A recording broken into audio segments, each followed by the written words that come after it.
Hello viewers, Assalamu alaikum. Recently one of my student, Shafin, who USA Thank student you. SFSA year visa. Shafin, congratulations. Thank you, sir. Okay. Shafin, USA জার্নিতে তুমি আছো অনেকদিন ধরেই, তো জি অনেক চেষ্টা করছো।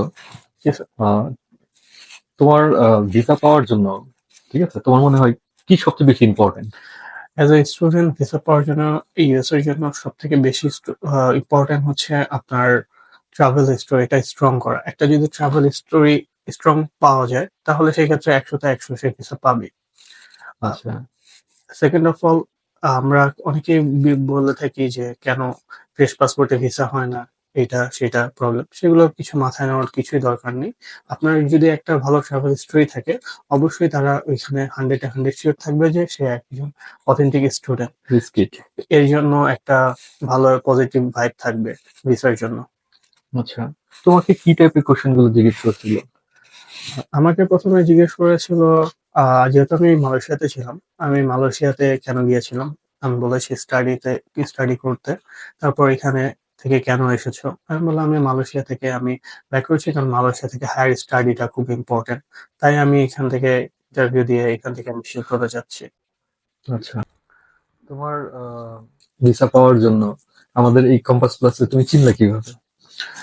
আমি 2022-23 সালের দিকের কথা, তখন ফেসবুকে ঘাটাঘাটি করতেছিলাম কোথায় হুম, স্টুডেন্ট ভিসা হয় ইউএস এর জন্য। তবে বেশ কিছু এজেন্সি থেকে দেখলাম যে না, এটাই একটা পজিটিভ ভাইব দিচ্ছে। তারপরে খোঁজ খবর নিলাম এবং এখান থেকে আমি ফাইলগুলো ওপেন করবো। আচ্ছা, তো আমাদের এখানে কম্পাস প্লাসের কোন জিনিসটা তোমার মোটামুটি ভালো লাগছে? সত্যি কথা বলতে এখানের যে একটা প্রবলেম থাকে অনেক জায়গায়, যে আমরা ফাইল ওপেনিং এর জন্য কিছু টাকা নিয়ে বা আদার্স কোনো একটা হিডেন চার্জ নাই, এখানে কোনো চার্জ নাই, কোনো ফাইল ওপেনিং এর জন্য কোনো ধরনের কাউকে কোনো টাকা পয়সা পে করতে হয় না। নিজের যেটা ফিস সেটা নিজেও পেমেন্ট করা যায়, যদি নাও পারে তাহলে আপনারা হেল্প করেন। এবং সব থেকে বড় ইম্পর্টেন্ট কথা হচ্ছে যে ইন্টারভিউ সেশনে যে ধরনের কোশ্চেন হয় এবং ইন্টারভিউর জন্য একটা স্টুডেন্টকে কিভাবে প্রিপেয়ার করা হয়, এটা একদম বলতে গেলে হাতে ধরে শিখিয়ে দেওয়া হয়। আচ্ছা, তোমার কি কোনো স্কলারশিপ ছিল? হ্যাঁ, অবশ্যই ভিসা পাওয়ার জন্য মাস্ট বি। আরেকটা ইম্পর্টেন্ট কথা হচ্ছে সেটা স্কলারশিপটা ম্যান্ডেটরি। একটা ইউএসএ তে আপনি যাবেন, আপনি যদি স্কলারশিপ না থাকে, সো ওখানে ভিসার জন্য আপনি কোনোভাবেই পারফেকশন হবেন না। আপনার ভিসার জন্য মোস্ট প্রবাবলি আপনাকে স্কলারশিপটা নিতেই তোমার হবে। কত পার্সেন্ট স্কলারশিপ ছিল? আমার 70% স্কলারশিপ ছিল। আমি যাচ্ছি হচ্ছে মিনেসোটা স্টেট ইউনিভার্সিটি ম্যানকারোতে। তো সেখান আচ্ছা, থেকে আমি 70% স্কলারশিপ নিয়ে অ্যাপ্লাই করেছিলাম। আমি আচ্ছা, আলহামদুলিল্লাহ গেট। তুমি ওখানে যাওয়ার পর তোমার সাপোর্ট দিচ্ছে কে? আমার ইউএসএ তে সত্যি কথা বলতে তেমন কেউ পরিচিত নেই। আপনাদের এখানে কথা বলেছিলাম ইউএসএ ফাইল ওপেনিং এর আগে, যে আমার ইউএসএ কেউ নেই, আমি যদি হয়ে যায় তাহলে আমরা কিভাবে কি করব। তখন আপনারা জানিয়েছিলেন যে আপনাদের সেখানে ওল্ড স্টুডেন্ট আছে এবং হুম, আপনাদের সেখানে ব্রাঞ্চ অফিসও আছে। তারা আর কি সবকিছু হ্যান্ডেল করবে এবং সব আচ্ছা, সাপোর্ট দিয়ে তো থাকবে। তুমি যখন ওইখানে যে পুরান হয়ে যাবে একটা পর্যায়ে, তুমি এখন ফ্রেশার, হয়তো ওইরকম ভাবে চেনো না, বাট 6 মাস পরে 1 বছর পরে তুমি ওইখানে এক্সপার্ট হয়ে যাবে।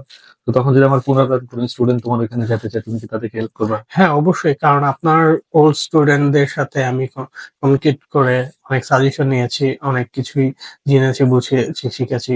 সো সেক্ষেত্রে তো আমারও একটা দায়িত্ব যে আপনার নতুন স্টুডেন্ট গুলাকে গাইড করা এবং তাদের সাথে হুম, ফ্রেন্ডলি ভাবে কথা বলে সবকিছু বোঝানো এবং সবকিছু দেখিয়ে দেওয়া। এটা তো আমার একটা দায়িত্ব, যেহেতু তারা আমাকে করেছে, সো আমার তো দায়িত্ব তাদেরকেও একটু হেল্প করা।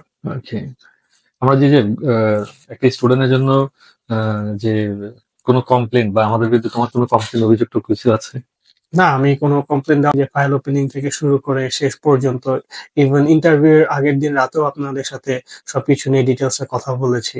সো এখানে কোনো কমপ্লেন দেওয়ার কোনো প্রশ্নই ওঠে না, কারণ আমি সব ফাইল টাইল যা আছে সব অথেন্টিক ওয়েতে গিয়েছে। কোনো কিছুতে কোনো ভুল ত্রুটি ছিল না, আলহামদুলিল্লাহ সবকিছুই ঠিক ছিল। Okay, congratulation thank you. For nice